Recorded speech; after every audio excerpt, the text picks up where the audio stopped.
Ekstenzivna, naravovarstveno vredna travišča so nastala stoletji človekove rabe, bodisi košnje ali paše na območjih, ki so zaradi podnebno-talnih razmer dokaj neugodna za kmetijsko pridelavo. Ljudje so le z širjenjem kmetovanja na slabo rodovitna zemljišča lahko kompenzirali večje potrebe po hrani, zato so kosili in pasli tudi na plitvih in suhih, na primer kraških tleh, na zakisanih tleh, na vlažnih ali celo mokrotnih tleh, v višjih nadmorskih višinah in drugih okoljih. Tako so nastali svojstveni tipi travišč, ki so poseben habitat mnogim rastlinskim in živalskim vrstam, ki drugje ne morejo preživeti. Ta travišča nudijo nekatere unikatne ekosistemske storitve ter so del kulturne krajine in naravne dediščine.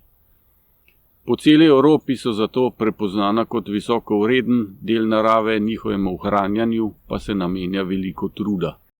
Nekdanje tradicionalno kmetovanje na ekstenzivnih traviščih se je tekom 20. stoletja in do danes hitro umikalo sodobnim kmetijskim praksam. Za takšno tržno usmerjeno kmetijstvo so značilni večji vložki hranil in energije ter uporaba mehanizacije, ki je zmanjšala potrebo po delovni sili in predvsem ročnem delu. Zakaj te prakse predstavljajo v zadnjih desetletjih tak pritisk na obseg, sestavo in naravovarstveno vrednost travišč? Najprej za omeniti 4 komponente zelene revolucije v kmetijstvu, ki se je začela na začetku 20. stoletja. To so mineralna gnojila, sintetična fitofarmacevtska sredstva, kmetijski stroji in žlahtnjenje oziroma selekcija. Zaradi zelene revolucije rabimo za kmetijsko pridelavo znatno manj površin za enak pridelek, pa tudi manj ljudi, ki so zaposleni v kmetijstvu. S tem procesom je bila tesno povezana deagrarizacija podeželja in izginjanje tako imenovanih samooskrbnih kmetij. Prva posledica je bilo opuščanje kmetovanja, ki se je najprej in najintenzivneje odrazilo prav na opustitvi košnje ali paše na slabo produktivnih ekstenzivnih traviščih, posebej tistih na plitvih ali kamnitih tleh, mokrotnih tleh, strmih terenih, višji nadmorski višini ali večji oddaljenosti od kmetij. Zaradi opuščanja in posledično zaraščanja smo izgubili največ ekstenzivnih travišč. Zaraščanje pa, čeprav nekoliko upočasnjeno, še kar poteka, kar je pomemben razlog za neugodno stanje teh habitatnih tipov po Sloveniji. Zaraščanje ni povsod po Sloveniji enako hitro. Na globih tleh, na primer v primeru mokrotnih travnikov, je zaraščanje in s tem izguba habitata travniškim vrstam relativno hitra. Na zelo plitvih tleh, na primer na Krasu, pa lahko traja desetletja, da je površina povsem prerasla z lesnatimi vrstami. Tam so te delno zaraščene površine lahko tudi biodiverzitetno zelo bogate in je ohranjanje nekega dela teh površin z naravovarstvenega vidika zaželeno, čeprav gre seveda za nestabilno stanje. Na manj ekstremnih rastiščih oziroma tam, kjer je to tehnološko in ekonomsko možno, pa se ekstenzivna travišča spreminjajo predvsem zaradi intenzifikacije. Gre za prakse gospodarjanja, katerih cilj je pridelati za rastlinojede živali več hranljivejše krme. Na travinju to pomeni, da je treba spremeniti vrstno sestavo travne ruše, tako da v njej prevladujejo vrste z višjo krvno vrednostjo. Te zahtevajo višje ravni hranil v tleh, zato je gnojenje, posebej z dušikom in fosforjem, pomemben razlog za izginjanje vrst ekstenzivnih travnikov. V kmetijske sisteme smo ljudje zgnojili in ne pozabiti tudi preko kupljene krme vnesli dodatne količine hranilnih snovi, ki so bile poprej ključna omejitev produktivnosti ekosistemov. Kako dodatna hranila delujejo? Ne gre za to, da so ta gnojila za rastline ekstenzivnih travišč strupena. Gre za spremembo tekmovalnih odnosov. V razmerah z več hranili so te vrste manj konkurenčne, saj jih preraščajo zahtevnejše vrste, posebej nekatere trave. Te so naravovarstveno manj pomembne, ker so splošno razširjene. Učinek gnojil, posebej mineralnih in gnojevke, je razmeroma hiter, bolj pa se pozna na globih tleh ali na vlažnih do mokrotnih travnikih kot pa na suhih. Suha travišča so namreč bolj kot shranili omejena z razpoložljivostjo vode. Zakonitost pri traviščih je, da tekom sezone hranljivost zelinja s starostjo upada.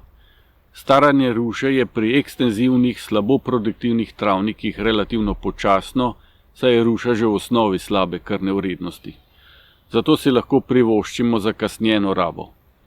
Zelinje intenziviranih travnikov se hitreje slabša in je kmet primoran v zgodnejšo rabo, kar negativno vpliva na semenjenje rastlin in na pojavnost značilnih cvetočih zeli. Zgodnejša košnja pospešuje tudi krvno pomembne trave in metulnice s hitro regeneracijo, kot so na primer trpežna lulka, travniška latovka, pasja trava in bela detelja.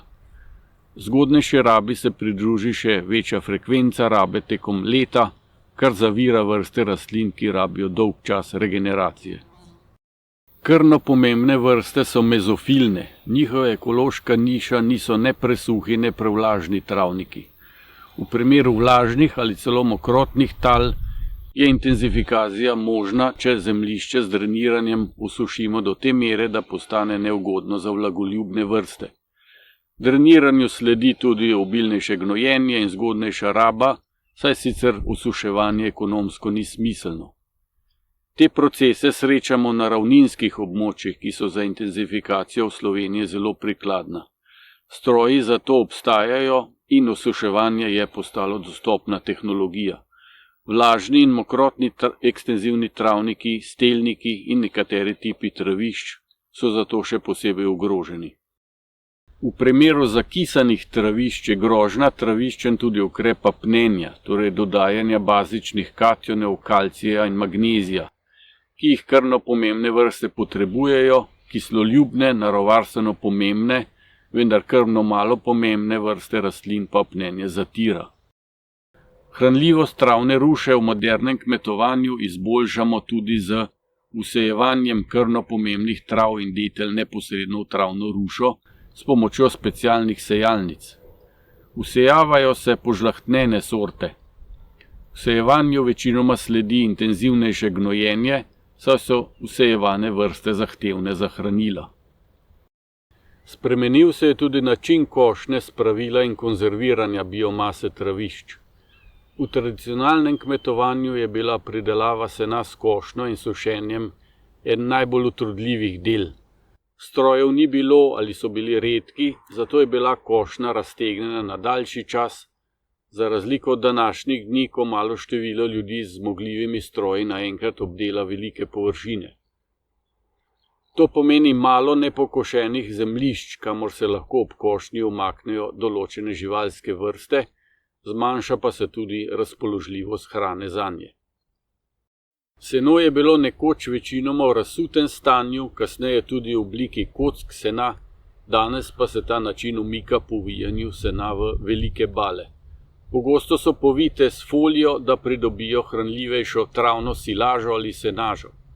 Silira se manj suho ali le ovenelo zelinje, kar zmanjša raztros zrelega semena travniških vrst. Baliranje, pa tudi rotacijske kosilnice in gnetilniki z intenziteto delovanja povzročajo veliko smrtnost med žuželčjimi vrstami. Ponekod ekstenzivna travišča ogrožajo tudi nepravilno vodena paša domačih živali. Paša se zadnja desetletja pri nas širi, saj za kmeta cenen in manj naporen način izkoriščanja travišč, še posebej na primer na nagnjenih terenih. Izvajati pašo, ki ohranja naravovarstveno pa tudi agronomsko vrednost, pa ni tako preprosto in zahteva dobro poznavanje terena in živali. Paša je ustrezna za nosilna plitvejša tla, kjer se učinek teptanja živali ne odrazi tako izrazito. Pomembno je pravilno ograjevanje pašnikov oziroma postavičev čredink, kratek čas paše in dolg čas regeneracije travne ruše. Izmenjevanje njive in travnika je bila nekoč pomembna praksa, s katero so omejevali njivski plevel in bogatili tla. Deloma je to danes še pomembno v primeru ekoloških kmetij. Večinoma pa danes preoravanje travišč prepoznavamo kot grožnjo za trajna travišča, saj njiva ostane njiva. Preoravanje je zato ponekod pravno omejeno. Ekstenzivna travišča pa ogroža tudi pozidava, ki predstavlja nepovratno izgubo kmetijskih zemljišč.